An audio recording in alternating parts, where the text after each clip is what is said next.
Welcome to the Box Score Sports Podcast.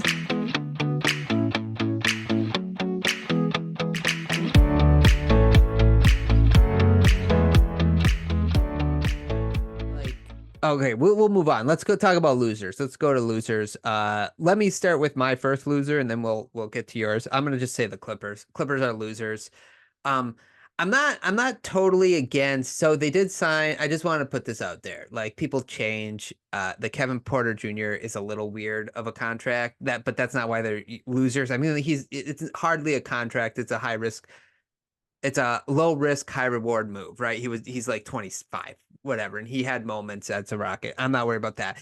But the way they handled the Paul George thing, they chose Harden over Paul George. They said it was because of the second apron. However, I just feel like they're going to get into the second apron anyway.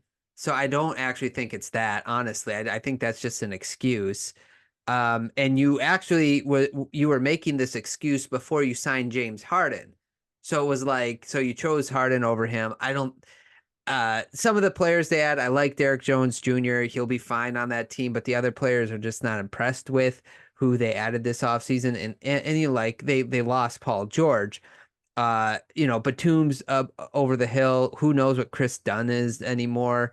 Um, Mo Bamba, Batum. Yeah, I said Batum. But the point is, I think largely is just that the Clippers really went all in on this deal. I don't understand these two players, and I don't understand why the fourth year was that big of a deal. They go back to the Kawhi Leonard contract, but like Kawhi and Paul George did not talk about their contracts, so maybe Kawhi was willing to give up a year, but Paul George was not, and that's why I think there's such a strife between the organization and Paul George because they don't want to give him more than Kawhi Leonard. But Paul George is like, but I wasn't involved. I didn't know you were signing Kawhi to 3 years. Otherwise, I've been like, no, I want 4. You know what I'm saying? Like, so there's so much stuff. And then there was like sign and trade potential. But the Clippers did not do that either, which I just found really weird because you lost Paul George for nothing, whether it was with the Warriors. And then there was another team rumored with him as well. And I can't remember which team it was. Oh, the Denver Nuggets was rumored to offer a trade for Paul George. So anyway, point being, overall, the Clippers, I just loser off season to me. I don't know. Not great. This is Chicago Bulls-esque from the. Yeah, it is. Yeah. I totally get the second apron thing. Eventually, you have to draw a line, right? But that doesn't go in effect until the end of the year. Mm-hmm. So you know that there's a market for Paul George. So just sign him to the contract now and trade him. Right. or trade one of them. Even if you don't get anything of substance, I'm sure you could dump him to Philly for a couple garbage contracts that are less and a pick, right? You could do that at the trade deadline and get out of the second apron. But you went up this road, you covered it really good. Now you just took a team and you have Derek Jones Jr., great, can't really shoot. Nick Batum, all right. I mean, he can play a minor role. Chris Dunn can't shoot. So now you're going to have a team that with no shooting and an aging James Harden and Kawhi Leonard, it's a disaster. I don't know why you would draw the line now when you have all that time.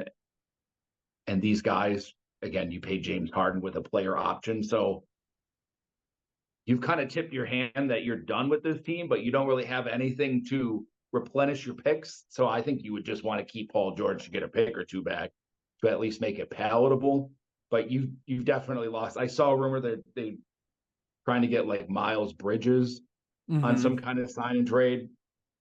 Okay, I mean that could salvage it a little. That brings you a little youth, but he comes with some baggage. So up until this point, I don't know what they've done to make themselves more than like a late playoff play-in team in the West. If that. Just because of your lack of shooting, you need help, and you need James Harden to play like it was 5 years ago. Right, because Kawhi's good. Like I love Kawhi. He's one of my guys, but he's going to get injured. It's just like like the biggest, like people talk like I guess Clipper fans were really mad at Paul George, but like the reason why this didn't work out, Kawhi Leonard has not played in a playoff game, like a full playoff series, I should say, a full playoff series since like 2001 or something like that. No, the bubble. I think it was the bubble was the last time he played a full playoffs, and then last year he played 2 games in Phoenix, and that's really, and then he tried again this year. But like, it's just like the reason why it wasn't successful is health. You couldn't keep your guys healthy, in particular Kawhi Leonard. And I don't think Kawhi's going to like playing with James Harden. I think that's part of the reason why Paul George was okay with moving on. And I don't think he wanted to play with James Harden, but, just oh, I have to say this. Primo, Kevin Porter Jr. and Miles Bridges, what a team. What a team. Let's get let's go. I don't know if Well, if Primo's any team still can on do the it, team, but I know they signed him last year.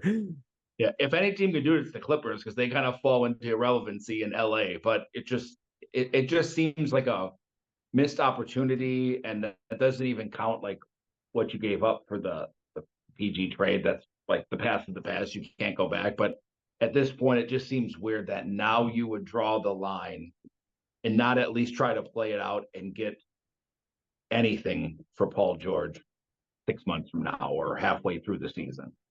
Yeah, and I was talking to Luke about it, obviously, and he likes that Paul George went to a different team in the East. He likes the fact that he's not a big Philadelphia sports fan, so he's a little bummed about that.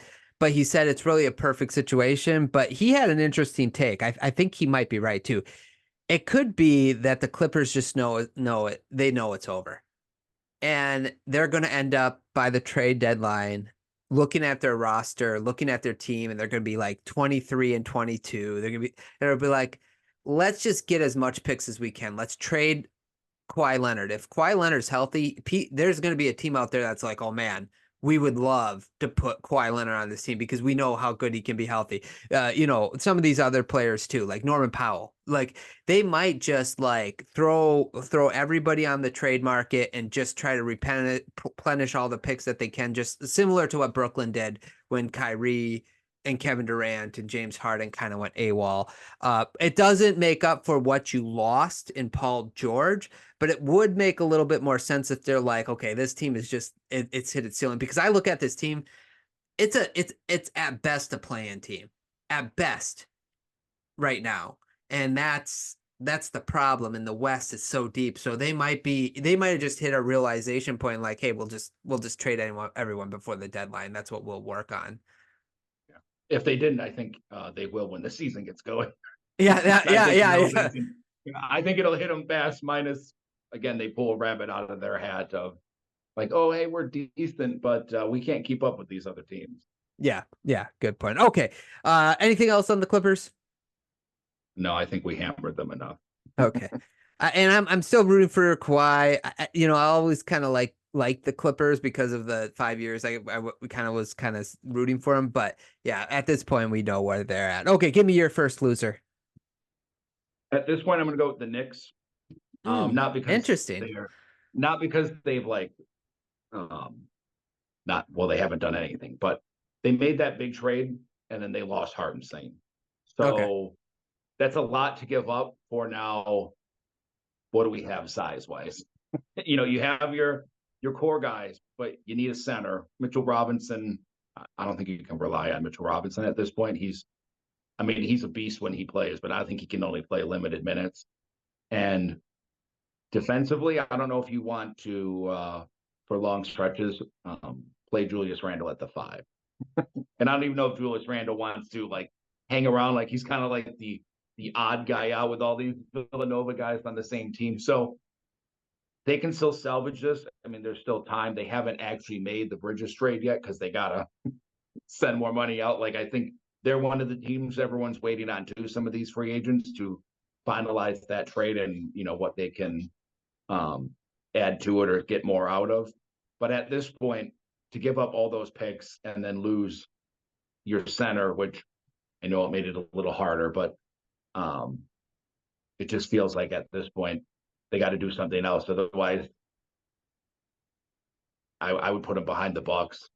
Oh, really? If they don't have a center, I don't know what they're going to do. I don't know what they're going to do at center because Julius Randle at center doesn't scare me at all.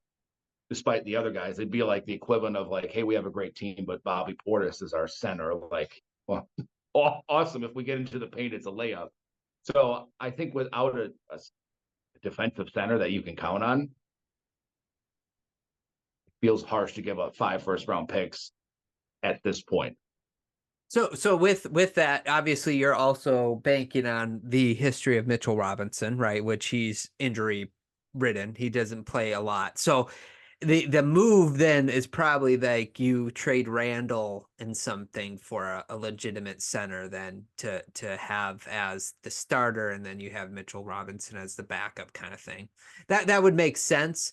Yeah, okay. I do like their offseason in general so far. Like that, I might not agree with you there, which I get you don't want to lose your big man, but to add Bridges, to re-sign Anunoby. If your biggest weakness is a lack of size at the center position, it's like, okay, we might be able to fill that, especially by the trade deadline, right? Like let's say, for instance, if the Clippers are like, hey, we'll get rid of Zoo, right? Okay, Zoo's, I mean, he's not like amazing, but he'll suffice, because what you want too is the ability to go small and go big. You're not going to rely on Zoo in the, when you play the Boston Celtics, you don't need a big dude out there like that, right? Because Porzingis is not going to be one to post up and do this and that, and you want to spread the court anyway. So yeah, I get you. I might not agree, but I do get where you're coming from. They do definitely need a center. I just worry they have, at this moment, they're just like a little better version of that Raptors team that we all loved, that you and I loved for 2 years. Oh yeah, sure.